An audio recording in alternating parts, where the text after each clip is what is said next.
Na questão 3, a gente tem assim, ó. Um estudo mostra que veículos híbridos com motor elétrico e a gasolina são menos poluentes.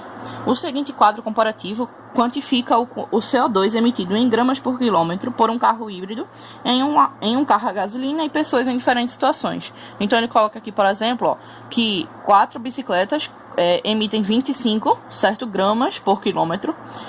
4 pessoas andando consomem 50, um carro híbrido consome 95, 4 pessoas correndo consomem 100 e um carro a gasolina 120. E aí ele vai vamos aqui para as alternativas para dizer o que é correto afirmar de acordo com esse gráfico aqui, com esse quadro aqui que ele deu pra gente, certo? Na alternativa A, a gente tem 2 carros híbridos. Então, um carro híbrido seria 95, 2 carros híbridos seria pra gente o valor de 190.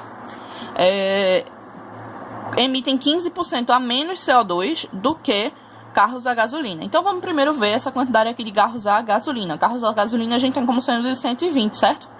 Então, 240 seria o dobro, né? Seriam 2 carros. E estaria aqui para nossos 100%. Assim como ele diz que reduz em 15%. Então, seria o valor equivalente a 85%. Então, para X. E esse valor aqui de X é igual a 204. Só que o valor que ele disse, que era do carro híbrido, é de 190. Mas 190 é diferente de 204, certo? Então, nossa letra A aí tá falsa. Na letra B, a gente tem, né? 12 bicicletas emitem mais CO2 do que 4 pessoas correndo. Bom, 12 bicicletas seria 3 vezes esse valor aqui equivalente a 4 bicicletas, já que é o triplo também dessa quantidade de 4. Então, 12 vezes 3, no caso 25 vezes 3, daria pra gente o valor de 75 gramas por quilômetro, certo? E esse valor ele está dizendo que é maior, não é isso? Do que 4 pessoas correndo. Só que 4 pessoas correndo é 100. Ou seja, ele está dizendo que 75 é maior do que 100. Também tá falso aqui pra gente, certo? Na letra C, o que é que a gente vai ter aí? Ele vai dizer que um carro a gasolina emite menos CO2 do que 5 pessoas correndo. Um carro a gasolina tem o valor aqui de 120. E 4 pessoas correndo, a gente tem aqui, ó, o valor, na verdade, 5 pessoas correndo. Isso, 5 pessoas correndo. 4 pessoas correndo está sendo 100. Então, cada pessoa correndo, a gente pode dizer que ela é responsável a 25.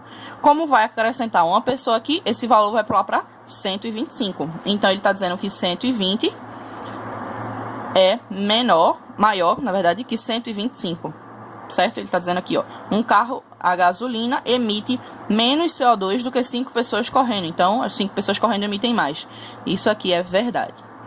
Na letra D, o que é que a gente tem? Ele diz que 4 pessoas emitem o dobro da quantidade de CO2 emitida por 8 pessoas andando. 4 pessoas correndo, a gente tem um valor aqui como sendo de 100. Certo? Mas ele diz que é o dobro da quantidade de pessoas, de 8 pessoas andando. 8 pessoas andando seria o valor já de 100. Então, ele está dizendo que 100 é igual a 2 vezes o valor de 8 pessoas andando. 2 vezes 100. Isso aqui é falso, né? 100 não é igual a 2 vezes 100. E na letra E, o que é que a gente tem? Que um carro híbrido emite mais CO2 do que 16 bicicletas. Um carro híbrido tem aqui, ó, o valor de 95 gramas por quilômetro. E ele diz que emite mais CO2 do que 16 bicicletas. 4 bicicletas a gente sabe que é 25 e seria, no caso, 4 vezes esse valor, já que a gente teria 16 bicicletas, certo? Então, ele está dizendo que 95 é maior do que 4 vezes 25, que isso aqui é 100. Ou seja, ele está dizendo que 95 é maior do que 100, também falsa, confirmando aqui, ó, a nossa alternativa na letra C.